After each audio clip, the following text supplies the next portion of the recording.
الحمد لله والصلاة والسلام على رسول الله. تسحروا فإن في السحور بركة. ما المقصود بالبركة هنا؟ قال العلماء: البركة هنا تنقسم إلى قسمين: بركة معنوية وبركة حسية.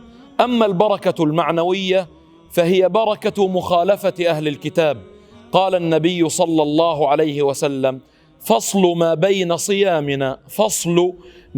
صيامنا وصيام أهل الكتاب أكلة السحور. يعني الفرق اللي بين صيامنا وصيام أهل الكتاب أكلة السحور.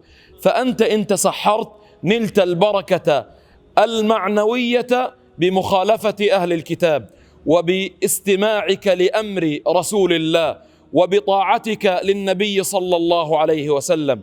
أما البركة الحسية فهي بركة في الجسد، يجد الإنسان عندما يتسحر نشاطا وهمة في العبادة لا يجدها من ضيع السحور، وأفضل السحور التمر، ومن لم يجد شيئا فليتسحر ولو على حسوات من ماء كما قال النبي صلى الله عليه وسلم. والحمد لله رب العالمين.